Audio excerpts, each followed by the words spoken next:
Hi, Vasundhara. Oh my gosh, it's so good to finally see you. I'm so excited to welcome one of my greatest musical heroes and the soul queen of the Indian subcontinent, Oh Vasundhara. Oh my God. gosh. Yeah, you're. Oh my God, it's so wonderful to see you. And how is everything going with you? Are you doing well? Yes, yes. We are one of the few lucky ones we've sailed through the last year. So yes, thank you. Thank you so much. And I'm so happy to be here with you. I'm so glad. I'm so happy to be here with you as well. And I'm so excited to finally be meeting you because you really are someone who's so passionate about anything to do with music, right? You have adorned so many roles. It could be, blogging, performing, of course, as an educator as well. And most recently, you came out with a book. I mean, that's just so many things that you're doing. And that's a clear indicator that you're very, very, very passionate about your craft and it's Thank you. always it's always so lovely to speak to people who are passionate as iconic as you are. So thank you so much, Vasundhara, for being here. And it's so great to hear that you've been doing well throughout the lockdown, and I hope that you continue to do well. And Thank you. You too. thank you.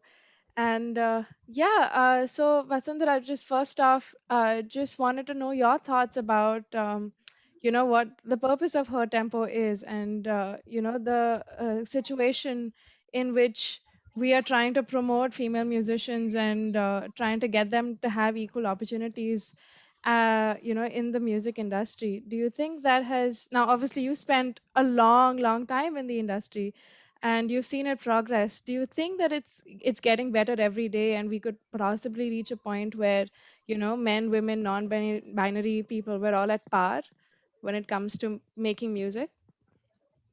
When it comes to making music, we're all at par. When it comes Hmm. to navigating certain physical aspects of the industry, we're not at par. And so there's I mean, because it's a world of people, and the industry is Hmm. also full of people, and people have their preconceived notions, their biases, their fears that they all, they topo them on you, and Yeah. you begin to believe that they're right, and that that kind of, I mean, it breaks an artist in many ways, where the dream comes with this whole social baggage, and Mhm. it becomes difficult.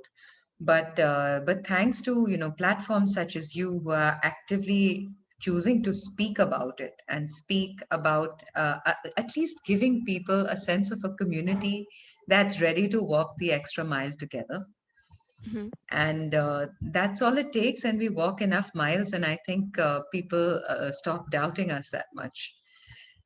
Absolutely. I mean, I think it would take probably one listen of your cover by, or of any of your music for that reason. But my personal favorite is your cover of For Women by Nina Simone. And I love this because it's essentially a goosebump trigger. But I really think, your music speaks for itself. And I really don't think that musicians should have to go for like a protest, walk or like an andolan or anything, because Yeah, their music speaks for themselves. If you're good, you deserve to be recognized and appreciated for it. So absolutely. yeah, and you really are the best there is. So I want to know everything there is to know about your journey through music. Now, you are obviously known for jazz and soul music, but you have such a wide repertoire beyond that. So, how did you get into, well, music in general? How do you develop your love for music and, all the other genres that you feel significantly shaped your performing style? I'm a voice nerd. So, my main interest is, how does the human voice make all those sounds? And it so Mhm, happened that, those sounds got slotted into idioms, and, they started mhm, representing a genre. And of course, there's no denying that there's a history to each. There's a history. I mean, each way that the voice is used has a history of use, mhm. and that's how the genres developed and stuff. But me being a voice nerd, I just wanted to, like, get to understand how it all happens, and I'm like a physiology voice nerd, so I want to know how the voice itself does all that. So basically, Oh, that's what yanked me in different directions.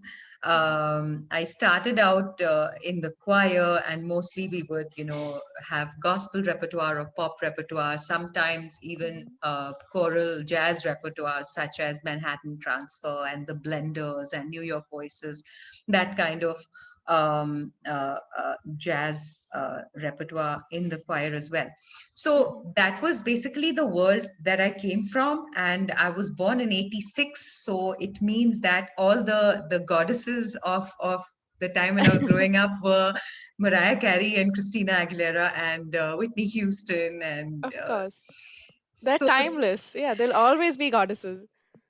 so that was my diet, my musical diet at that point. And but it wasn't so much about music; it was more voice, more curiosity about what makes voices different. That Mhm. uh, that made me want to try out different things.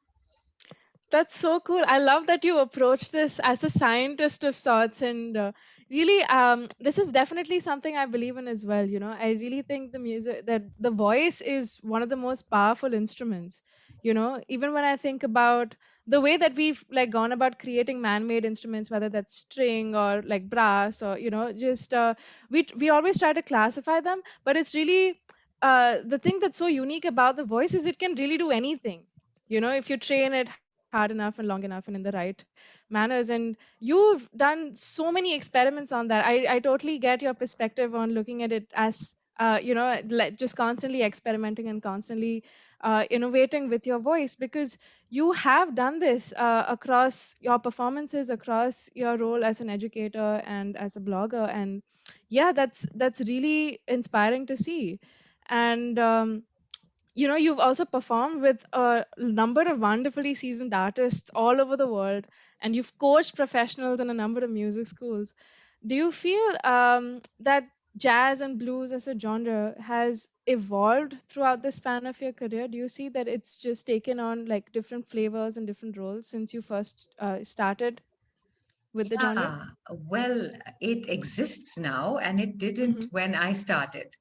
So when I Okay. started, there was only rock in the live music scene. So jazz, as it was, like jazz proper, swing jazz and all, Hmm. that was happening, and it was hot for a while in Calcutta and in Bombay. And Uncle Louis, he, was one of the leaders of the movement. Hmm. But I wouldn't call it movement yet, because that's when it was the music that the entire world loved, and then it Hmm. kind of died off. By the time I started performing, there was only rock in clubs, not even that much fusion. There was just a lot of rock, from piped music to the bands that were curated. Hmm. And when Adil called me to form a band with him, and he wanted to play R&B, soul, and jazz standards, Hmm. a lot of people told us that we will never get booked, because there was literally nobody else. There was Drift that was playing swing jazz, but we were going to play, it's like a funkier version of it. We Hmm. weren't proper jazz people. And uh, but what happened, funnily, was that one of the venues gave us their worst day of the week. They gave us Tuesdays. Oh And they no. said, and they said, sure, like, use this as your lab. And we wanted to grow as a band too. And like, a residency is very useful. Just going to one place, playing there every week for a few months. Hmm. Um, so those Tuesdays ended up being magical for us, because they became packed days. And Hmm. why that was is because there were lots of expat people in Delhi at that time, and they used to come and hear us. And even though we might not have been at par with a great band, but it was enough of a recall for them, and they used to feel like they were back home. And so there was this entire expat community that started following us. And what happened was, they happened to be people who would buy the more expensive drinks and who would hang out longer and who would come back. So what happened was, the venue started saying, "Oh my God, we're actually making a profit." Oh. And Oh, and look how once the that tables happened, turn.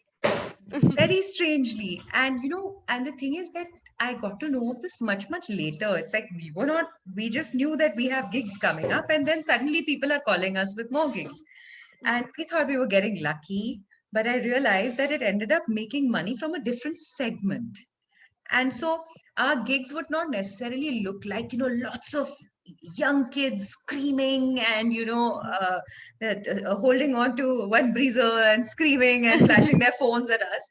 It would just be, it would be a full venue, possibly seated, possibly standing, whatever, but it would be a full venue of slightly older people who had money to spend. And that ended up working in our favor. So we weren't cool, but then we became premium for some reason. And once that happened, then people started booking or looking for more people who could do this. And That's so slowly and exciting. gradually, like a scene started forming around it, and all the people who really wanted to play this but couldn't, they started coming out from everywhere. And now there's lots and lots of people doing this. So yeah, it was a lucky accident, that failed Tuesday thing, and it turned into something good for everyone. Absolutely, it definitely did. And I really love how, you classified rock and jazz as like the cool kids music, and then there's a premium sort of music. And yeah, I definitely find that very interesting because when I was in school, definitely everyone was listening to Linkin Park and Red Hot Chili Peppers. And yeah, obviously they're incredible in their own right. But I think when you mentioned jazz being this premium thing, do you think that it requires some sort of patience or at least a little bit of musical understanding to get there? Because I feel like when I speak to other musicians, then we get so excited about a particular lick that Bill Evans played, or some vocal run that Nina Simone did, and we get so excited and just nerdy about that. And that vibe, I feel like I've only noticed it between two musicians. Mm, But do you think that there might come a day when since jazz, I see it like overlapping into so many other genres now. Do you mm, think there might come a day when it's not so premium anymore, when it's a lot more accessible and recognizable to music lovers at large? mm. I think at that moment it was premium simply because it was a bunch of people who were slightly older, who were traveling to India and who had jobs here and who were making enough money to stay on here. Mm-hmm. And one thing was that. Mm-hmm. Uh, but I feel that, on the entire, if you consider jazz like this map, like a country, Mm-hmm. so there are different, like, areas, and each area has a different function. And I think the oldest function was, of course, to help people dance, and that's one thing that's lost now. Mm-hmm. So the earliest main major function was, people would go to dance halls to listen to jazz and to dance. And Yeah. that's something that doesn't happen as much as it possibly should, but that's just my opinion.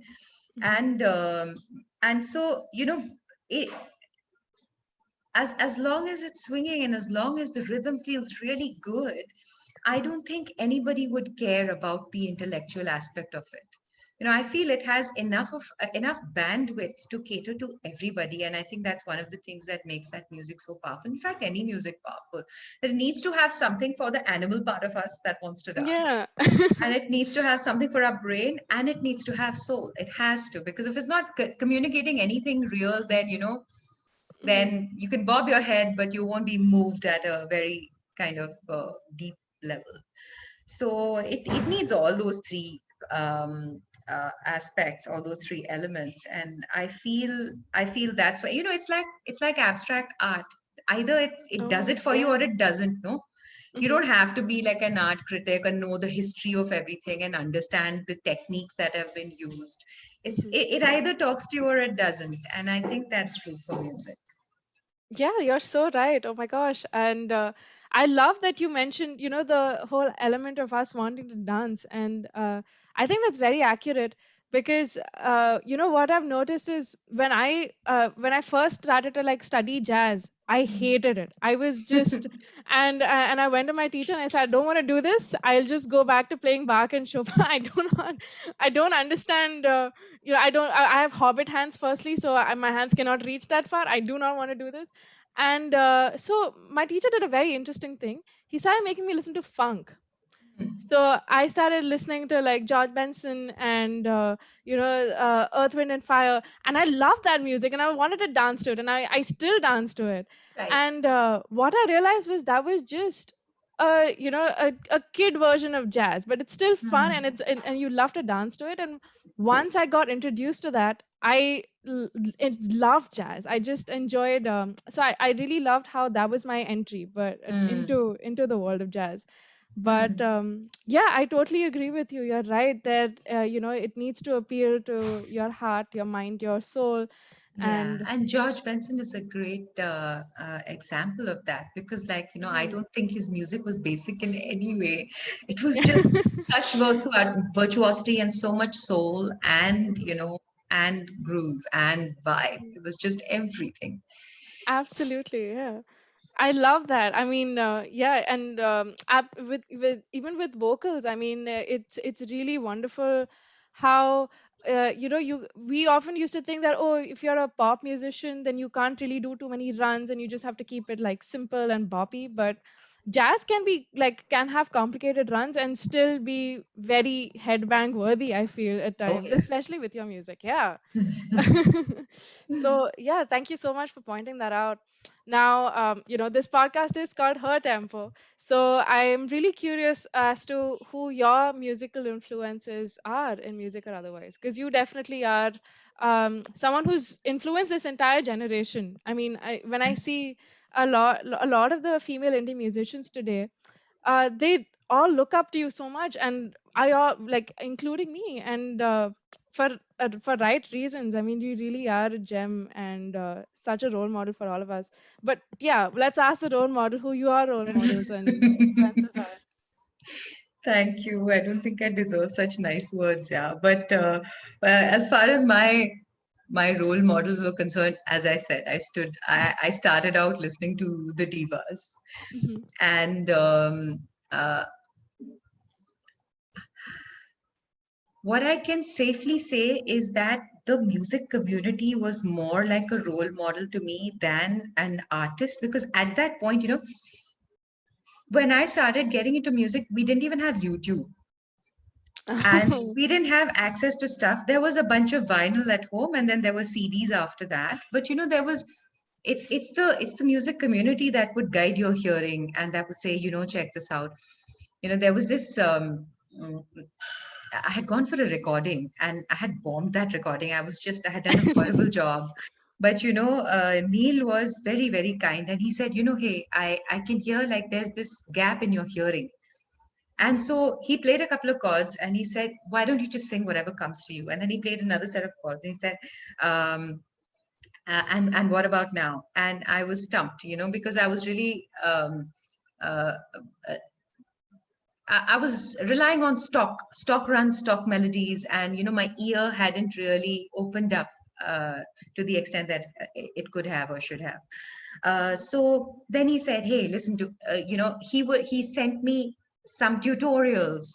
And Mhm. he sent me music to listen to, and he said, "Just widen your hearing, even if you don't know what these things mean. Just listen and just tune and try to see how much you can catch from within that." So Mhm. what I feel is that actively being shaped by the senior musicians of the scene, I would say that was more real for me than finding music that changed me. It Mhm. was always like a song, or later on when I met Uncle Louis, he Mhm. would send me his songs, which were way above my ability, Mhm. and he'd say. I and he wouldn't even say I want this ready by this time. He'd say there's a gig, and it was something which was way beyond me, and just trying to get it to happen, just trying to survive the gig, and it was really scary, but also imagine the chance that they would take to push someone constantly to do better than they already knew I couldn't do that yet, but Mhm. to give me the opportunity to go beyond myself. And it was harrowing and scary often for me, but when I look back, I think others are also taking a chance on you. Yeah. And that's a really really big thing. So I would say that the entire music community in Mhm. Delhi and eventually in Bombay when I started coming here is responsible for anything that I know or can do in singing.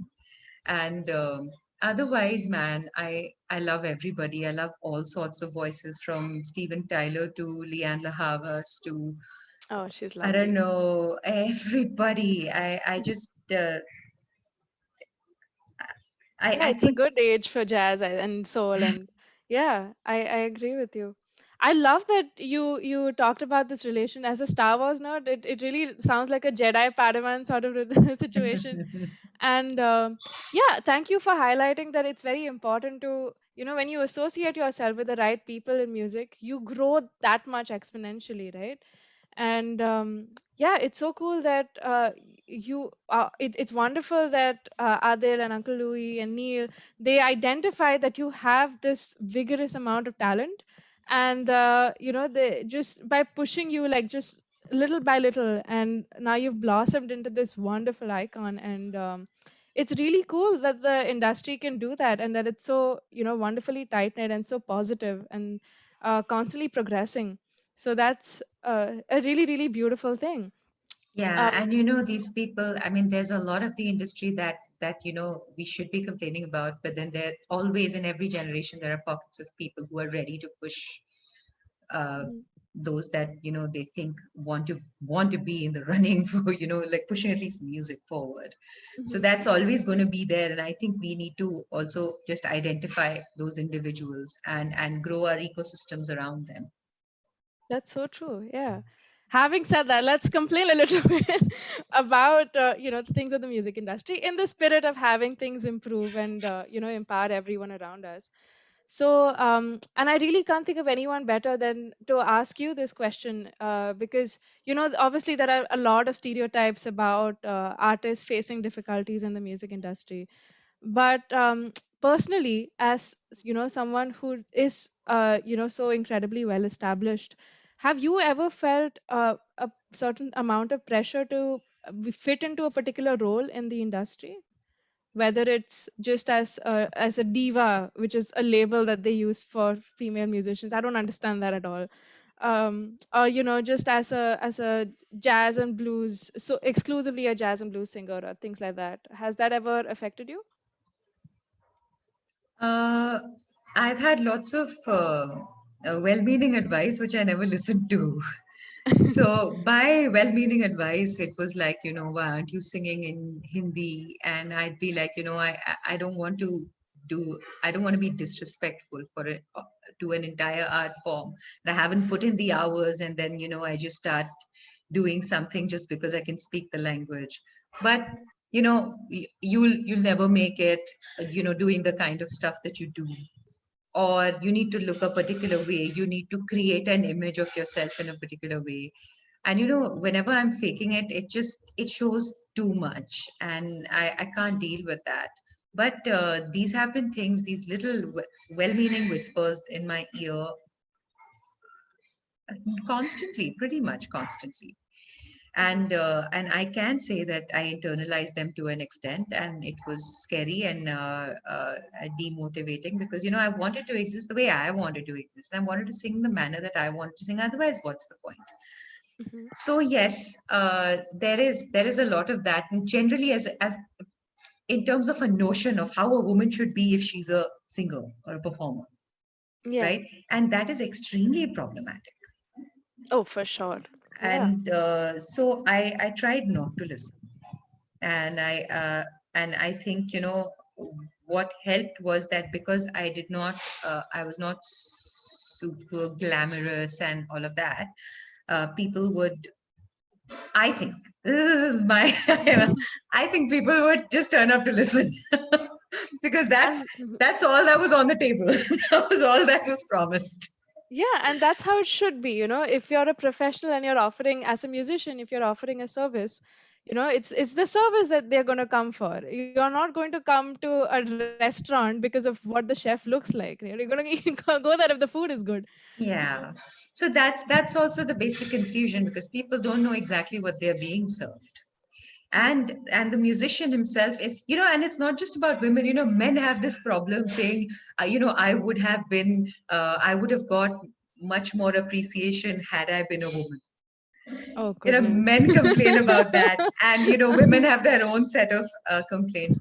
But Yeah. one thing that I know for sure is that you need to walk into a room Mhm, as the expert for the event, as the business person, as the person who's booked the gig, as the mhm, person who knows what they're there for. Because a lot of the time, we are timid because there's all of this stuff that's going on in our heads. And mhm, there's the pressure to look a certain way and to present in the way that is mostly on television and on social. But that's not true. And I speak about this in the book as well, where there are your aura, really, you wear that vibe when you enter a place, and then it really really doesn't matter.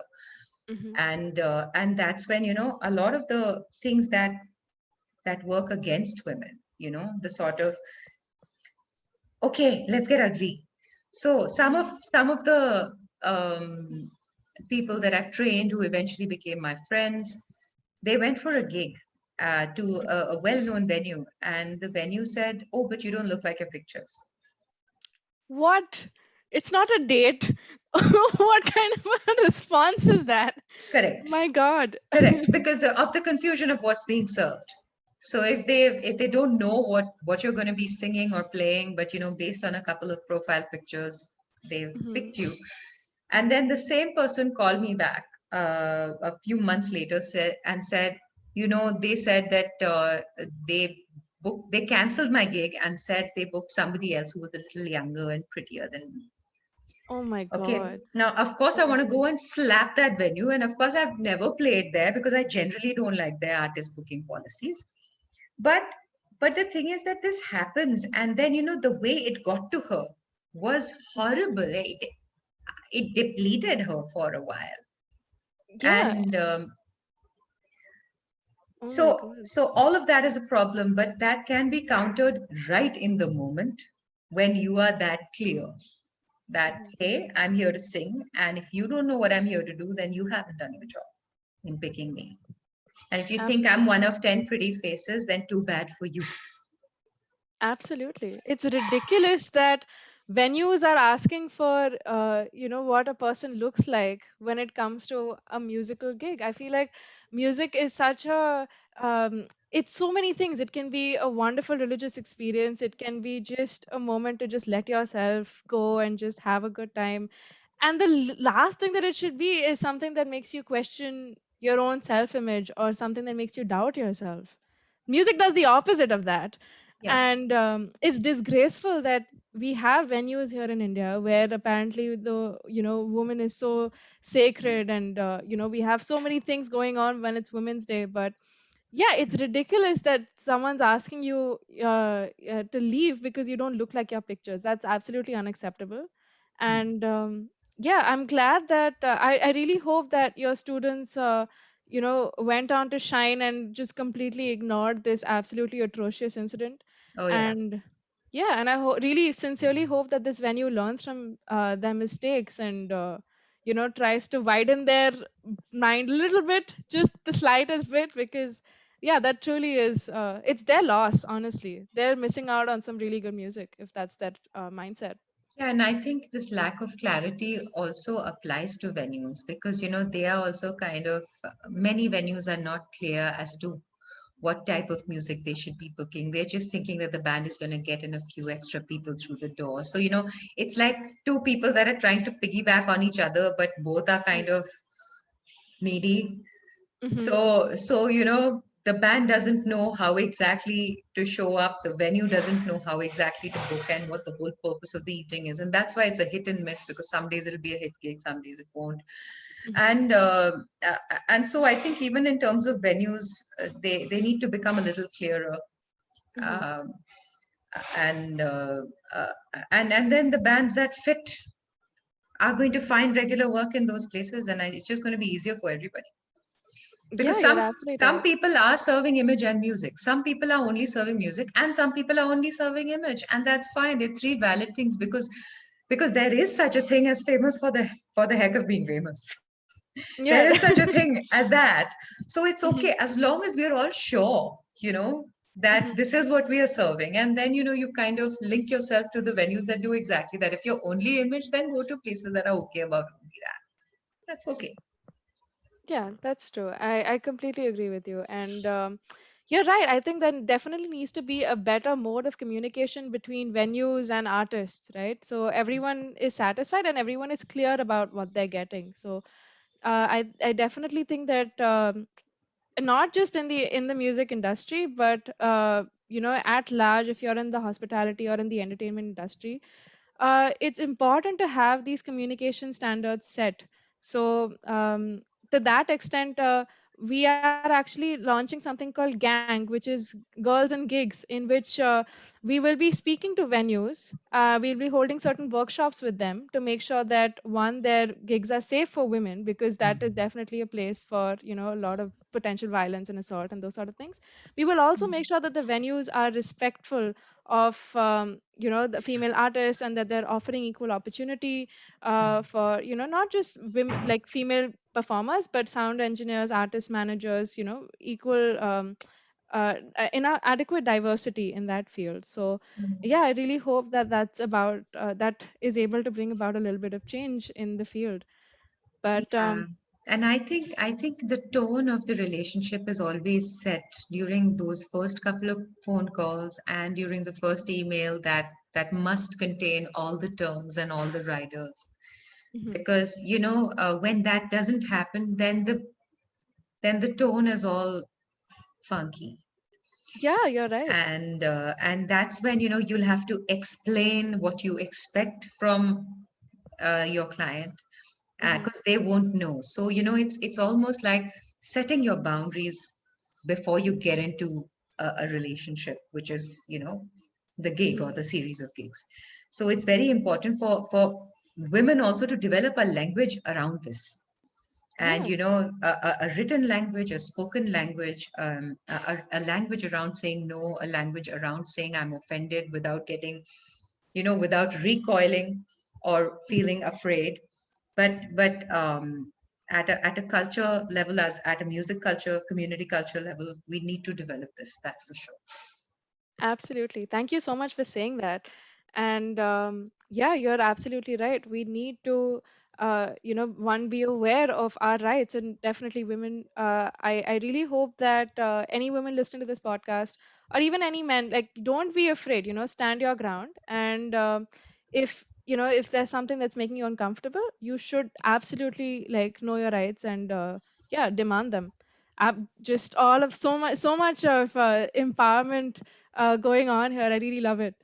But thanks, Vasundhara, for mentioning all of those things. And we spoke about your music experience and navigating through the industry while maintaining your ground. I had another follow-up question to that. So like we discussed, there isn't a lot of policy making and discussing whether there are adequate terms from either sides when you're going for gigs or booking venues and things like that. Do you think that dhanda is as important as being a good musician? Do you think it's important to be able to sell yourself as a service? And a lot of artists, even though they might be very talented, sometimes they might struggle to network and actually navigate through the music industry. And I know that your book is actually a wonderful stepping guide for aspiring musicians. It's called Big Dreams and Bold Choices. And I really think that it's a wonderful book. If there are any aspiring musicians listening to the podcast, definitely go check that out because it's so wonderful. But yeah, what are your thoughts on dhanda being as important as being a good musician? Right. So I think you've touched upon three things, which I consider as different departments of the artist that you are. Hmm. And uh, what I think an artist should look at himself as a company, and if he's going professional, that is, Mhm. right? And there's one department that is, which is basically just him and the band members, that are Mhm. figuring out the sound, the soul, the message. Mhm. Those things have to be clear. It cannot be always driven by what are people going to listen to. Actually, if you play it enough times, people are going to listen to it. I can say that because I started out in a situation where that stuff wasn't playing at all. Mhm. So there's no reason to fear that, Mhm. or to follow another trend, because you'll be a copy. So first, that first department, your band, Mhm. is going to decide the message, the soul, and the way that it's delivered to people. What's the flavor of the communication?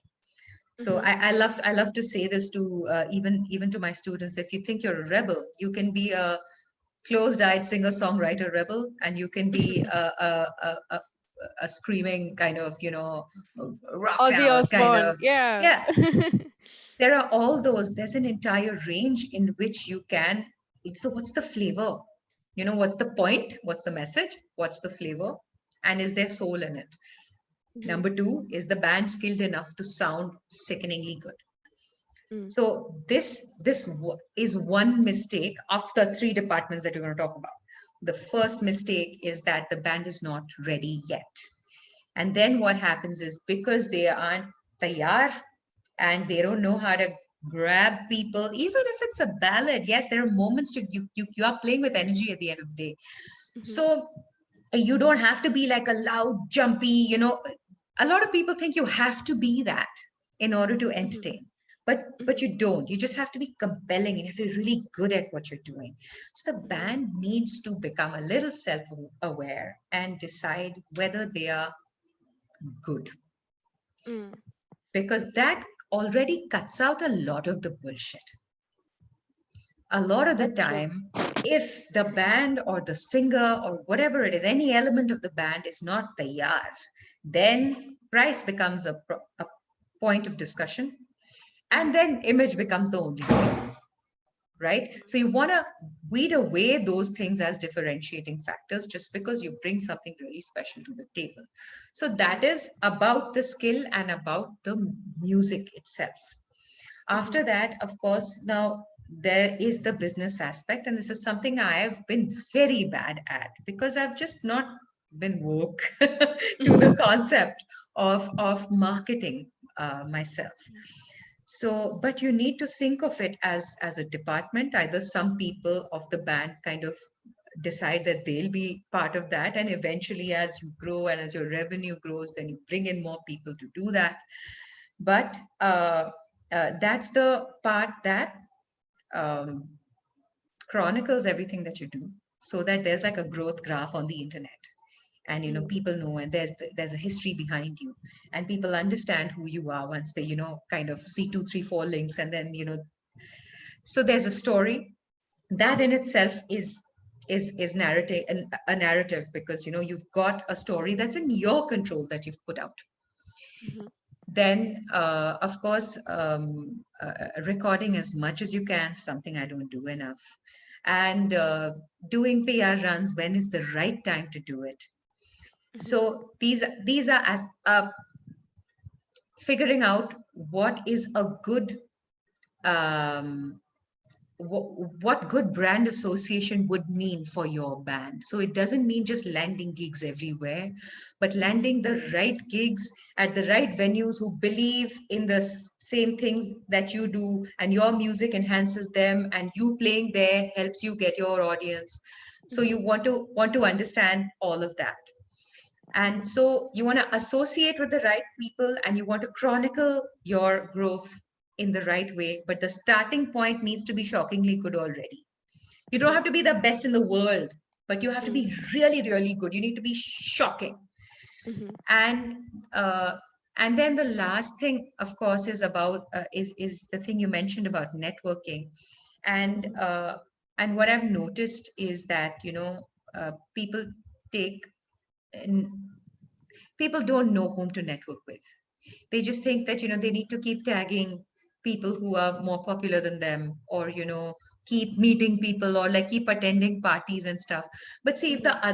if the first department is not sorted, then that networking can actually lead to a lot of exploitation and a lot of the wrong that happens, Mm-hmm. right? Because then you're not taking anything that is of that the other person considers a gold mine. They need to have, it's like you're making somebody aware that you are seriously useful to them. Mm. You're not like, please give me a chance, I'm good and I really want to work hard. No, I mean, the people with whom others are trying to network, they hear this all the time. Yeah. And they're already inundated with this. They're overwhelmed, they're irritated. And as soon as those words come out, give us a chance, give me an opportunity, it's like Yeah. It's either done. that Close or, shop. Yeah. yeah, or if the person is twisted, then you're in for trouble. Mm. So that first department is going to be the one that really helps you with the networking because you are carrying a bag of gold with you. Mm-hmm. So I think it's very important to be careful about all of these three things because any of them going wrong. For example, me, I was just, I had so many self worth issues and all that. I never put out enough. I was never loud enough about the things that I've done. There's so many things that I've done that there's no sign of them on the internet. And I'm quite pissed about it. And so the thing is, but it's all my fault. So then what happens is because that central department was not optimal for me, Mm-hmm. a lot of people who are, say, in the next generation have to be reintroduced. They Mm. should have all the info on me, but they don't because I screwed up. So these three things, I think we need to consider ourselves a company. And another thing that people say is trying to network with labels or with whatever. It's all the same. You need to be self-sufficient.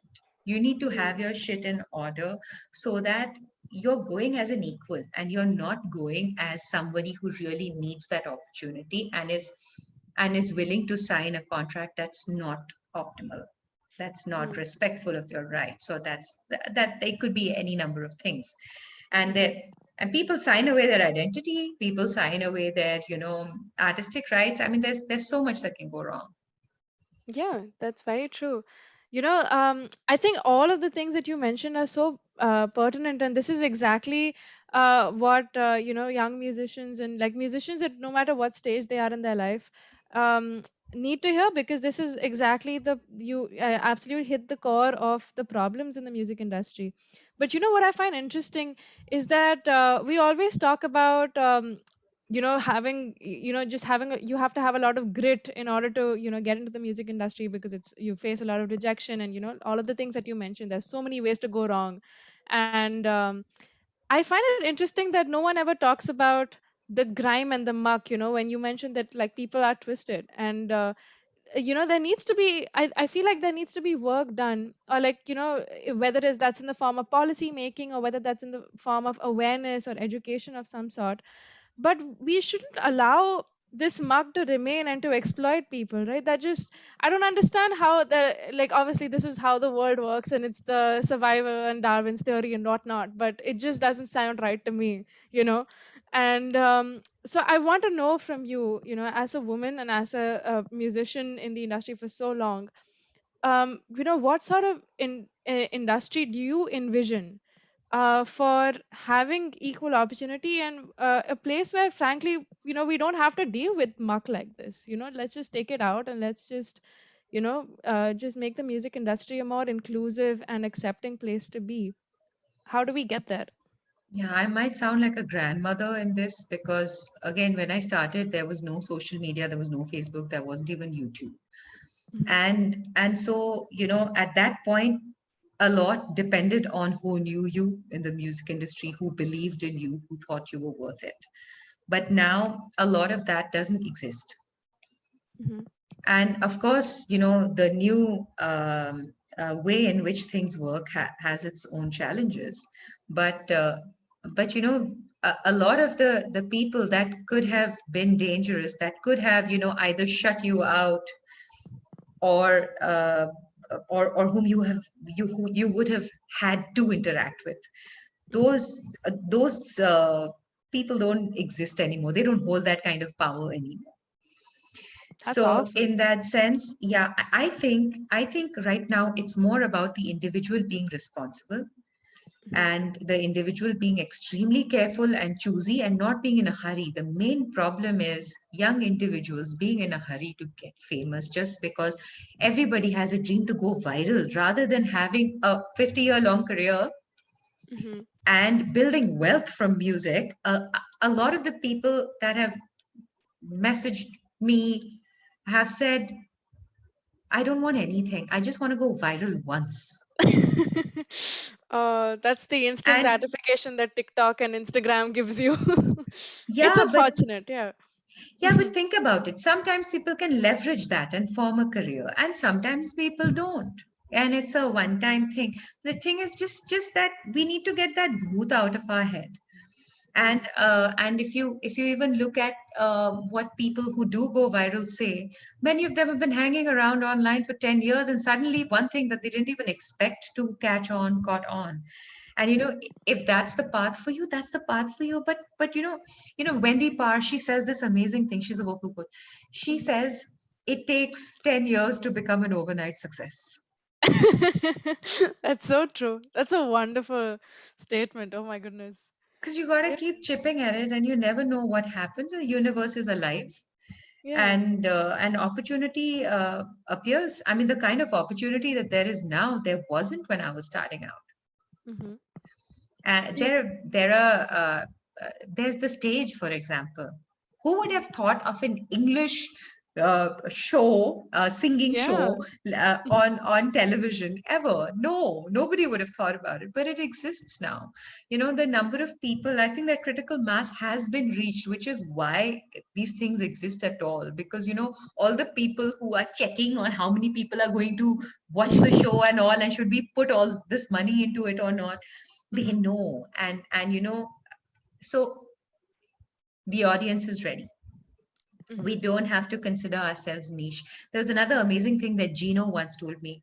Hmm. He said that um, uh, can how many tabla players, for example, think of themselves as solo artists?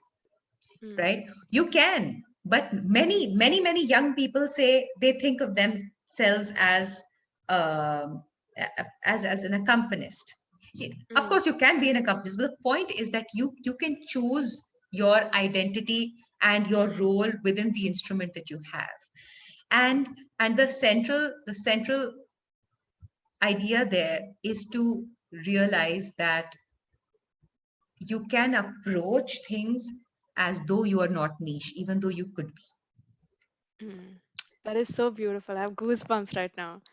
Like, Oh my goodness. I've been walking around saying, oh, it's a niche thing. But what if tomorrow I decided that no, it's not. I'm not a niche artist. I sing this way, and that's how it is.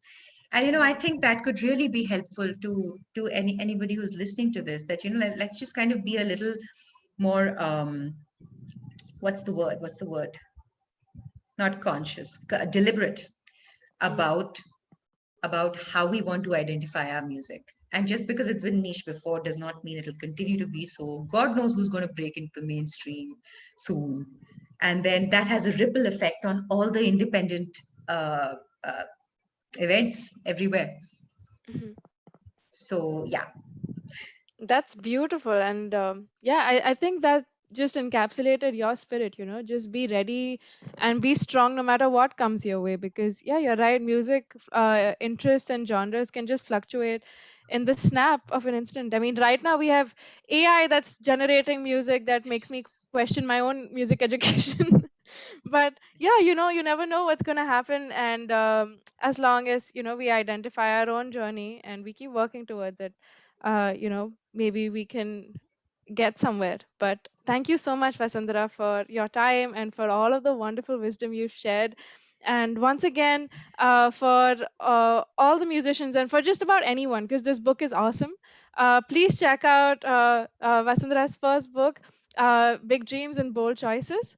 And yeah, it's just a wonderful, wonderful treat. And I really think that it's going to benefit everyone who reads it, because there's just a wealth of wisdom in there. So once again, Vasundhara, thank you so much. Thank You you. are divine, and you are a complete treasure to music, to the world of music, and to this country and to the world in general. Just never stop making music. I'm so excited to check out more of your music. And yeah, I just hope that you have a great day ahead. Thank you so much, Ananya. Thank you for having me on, and I hope to stay in touch. Absolutely, absolutely. Thank you so much, Vasundhara. Thank All you. right. All right. Thank you. Bye bye. Take Bye. care.